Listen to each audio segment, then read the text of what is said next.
Y hay oficiales en retiro que no solamente han salido a marchar, sino que han firmado documentos que ellos dicen que es su derecho a opinar, pero que lo que están diciendo en realidad es que las Fuerzas Armadas no pueden reconocer como presidente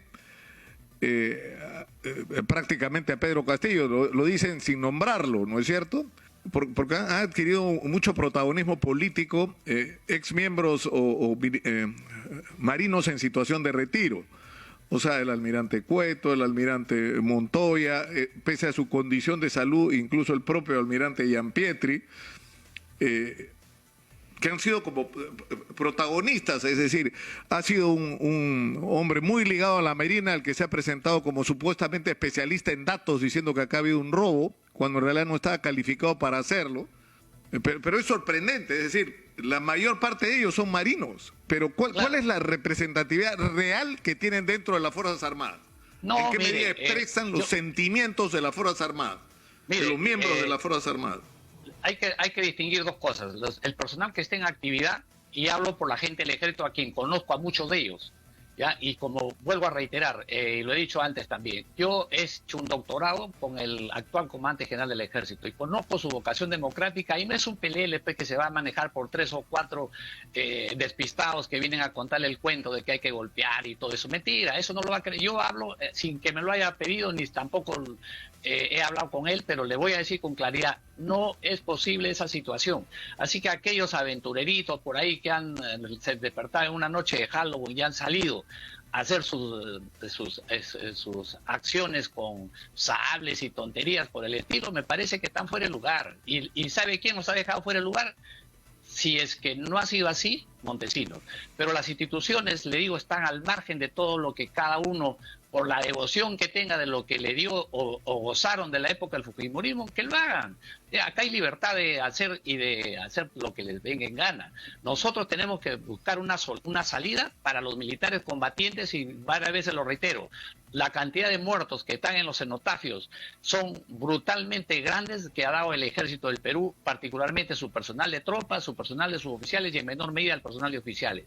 Y tenemos 13 de la Fuerza Aérea, 147 de la Marina de Guerra que han perdido la vida en la década del 80 al 2000, y 900 de la policía y más de 2000 y tantos del ejército del Perú.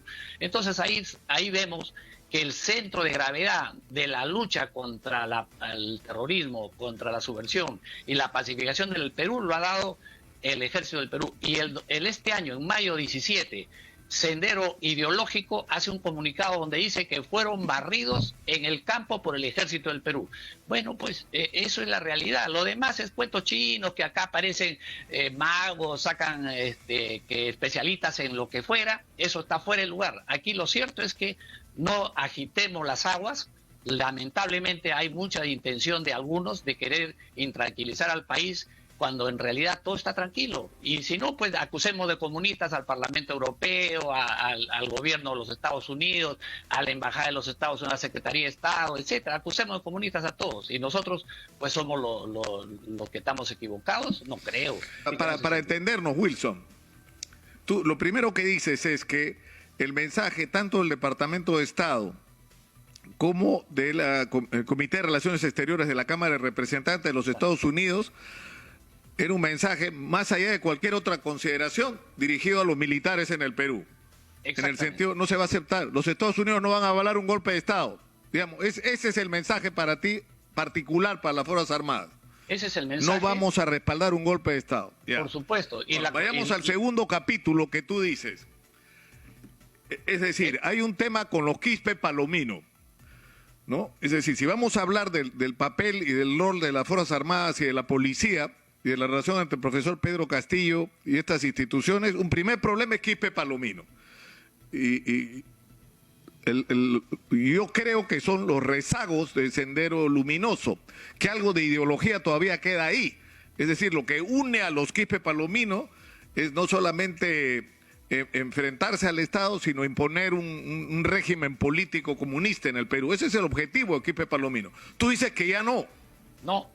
Mire, lo afirmo categóricamente y lo sostengo no en este medio y en medios internacionales también. El asunto de fondo es, y con una analogía muy simple, en México hay un gran drama del narcotráfico que está siendo controlado por el gobierno. No vamos a decir que los que están haciendo narcotráfico allá, ideológicamente impregnados de la ideología marxista, leninista, maoísta, que para mí es una fantasía que queda en el baúl de la historia. Y aquí lo que hay en esta situación lo comprueban los hechos criminales que se vivieron el día 28 de mayo. Esos hechos criminales fueron hechos ejecutados por unos grupos de sicarios, desde mi punto de vista y de los análisis que hemos recogido de las informaciones ahí, por parte de esta mafia internacional del Tren de Aragua. Entonces ahí tenemos un problema en donde ya estamos quizás aproximándonos a una suerte de mexicanización del problema, donde se alquilan los sicarios. Porque cualquiera que viene a trabajar pero este Wilson, país... pero el Tren de Aragua es una organización criminal venezolana muy cruel y que maneja, digamos, el negocio de la extorsión, la distribución de drogas en Caracas y otras ciudades de Venezuela. Lo que tú dices es que gente del Tren de Aragua se ha trasladado al BRAE. Hay indicios de que estos elementos que están yéndose allá al BRAE y que ya están trabajando, no de ahora, de hace varios meses atrás, están tratando de llegar al corazón de los Quispe Palomino. Mire, los Quispe Palomino se han convertido ahora en una firma. Dios quiera que no se convierta en algún cartel, porque vamos a tener una violencia en donde menos la policía ni la Fuerza Armada va a poder parar esto. Por eso es que este tema tiene que tomarlo en cuenta. Cualquiera de los dos candidatos debieron tocarlo en su drama, digamos, político, pero no lo han tocado. Sin embargo, nosotros lo ponemos en agenda para que se tenga en cuenta. Porque fíjese usted, sería tan grave, y si nos damos cuenta, el radio de acción de los Quispe Palomino está en la margen izquierda del Mantaro y margen izquierda del río N. Prácticamente ese espacio lo han reducido porque hay tantos grupos armados en la zona como también los Quispe Palomino. Los Quispe Palomino ahora es un grupo que está concentrado en una determinada zona. Y pensar en 20 años no han logrado, porque ellos tienen aproximadamente 22 años del año 1999 a la fecha. Van a cumplir 22 años y su radio de acción ideológico-política se ha reducido. Es el pretexto. Ahora que lo integran gente que militó en algún momento a Sendero, militó en los comités de autodefensa, algunos licenciados que podrían haber por ahí, o ronderos o comités de autodefensa que puedan estar ahí, claro que lo están, porque son de la zona, ayánicas inclusive, pero de ahí crear todo un problema igual que lo que hemos sostenido en los años 80, 90, es una locura. Eso prácticamente está fuera de toda lógica.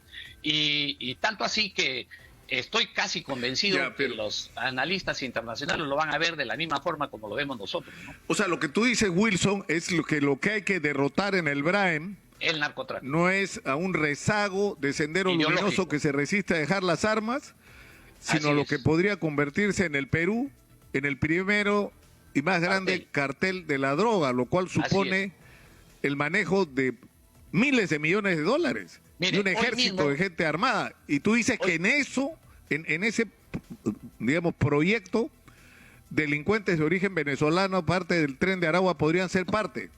Eso es lo que tú estás diciendo. Están en ese camino y con un agregado más. En este momento Quispe Palomino tiene el dinero suficiente para pagar eso y mucho más. Casi el 70% de la droga del Perú que se fabrica en nuestra república sale del BRAE, o sea, casi de él el 50% es de los Quispe Palomino. Estamos hablando de casi 2.000 toneladas métricas, una cantidad ingente de dinero que mueve todos sus resortes para comercialización a través de las avionetas, a través de la salida hacia los puertos, y eso lamentablemente, esa parte lamentablemente lo hace a él poderoso económicamente. Nosotros calculamos que debe tener unos 3.000 millones de dólares, cantidad suficiente como para poder comprar la conciencia de todos, incluyendo Poder Judicial, Ministerio Público, Fuerza de Seguridad del Estado. Tal es así que el lugar donde ha habido esta masacre ha sido una zona liberadita, pequeñita, donde se comercializa de todo. La coca, la pasta, el negocio, el combustible, los insumos, todo se comercializa ahí. Entonces, aquí, si no queremos, digamos, ver esto y cambiar nuestros paradigmas de que lo venimos sosteniendo, fíjese usted, recordará, Nicolás, que hemos hablado mucho tiempo de esto y verdaderamente había resistencia en aceptar el problema. Hoy ya estamos con el problema en la cara y lo único que se pide es que se combata verdaderamente lo que se quiere.